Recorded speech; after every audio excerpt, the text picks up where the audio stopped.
আসসালামু আলাইকুম প্রিয় দর্শক, আমন্ত্রণ জানাচ্ছি আমাদের আজকের এই ভিডিওতে। আজকের এই ভিডিওতে আমরা আলোচনা করব যে কিভাবে আপনি আপনার ব্লাড প্রেশার সঠিকভাবে মাপতে পারেন। প্রসঙ্গত উল্লেখ করা যেতে পারে আজকে বিশ্ব উচ্চ রক্তচাপ দিবস, আর এই দিবসের প্রতিপাদ্য হলো measure your blood pressure accurately. তো চলুন আমরা দেখি কিভাবে এটা করতে পারি।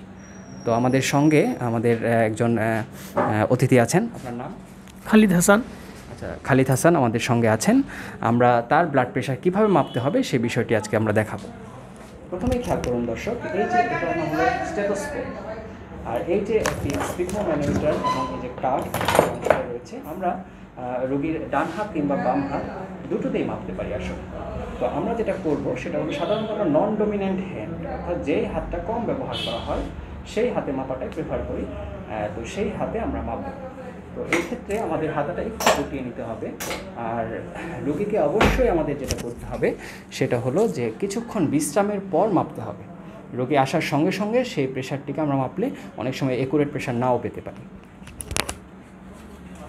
এই যেভাবে বাঁধলাম, তো বাঁধার ক্ষেত্রে খেয়াল করুন, এখানে এই যে ধমনী চিহ্ন যেটি রয়েছে, এই ধমনী চিহ্নটি এখানে একটি ধমনী রয়েছে, এটি আমরা হাত দিয়ে পালপেট করতে পারি। এই যে এখানে এই ধমনীটার উপরে এই অংশটা রাখবো।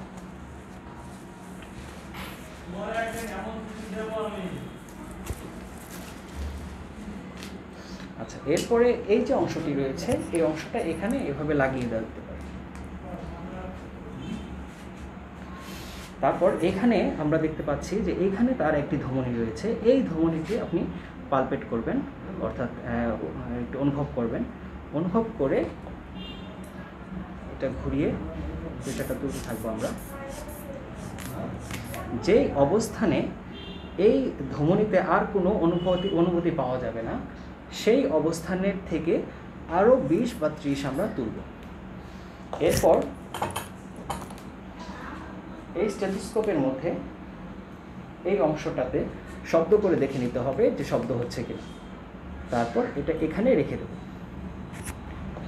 তারপর আস্তে আস্তে নামাবো।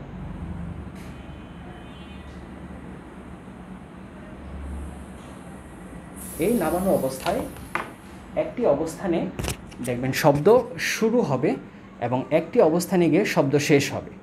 যেই অবস্থানে শব্দটি শুরু হবে সেই অবস্থানটিকে আমরা বলছি সিস্টোলিক ব্লাড প্রেশার, আর যেই অবস্থানে গিয়ে শব্দটি থেমে যাবে সেটি হলো ডায়াস্টোলিক ব্লাড প্রেশার। এভাবে আমরা সিস্টোলিক এবং ডায়াস্টোলিক এই দুইটি ব্লাড প্রেশার মাপতে পারবো। ধন্যবাদ প্রিয় দর্শক, আজ এই পর্যন্তই। ভালো থাকবেন, সুস্থ থাকবেন। আল্লাহ হাফিজ।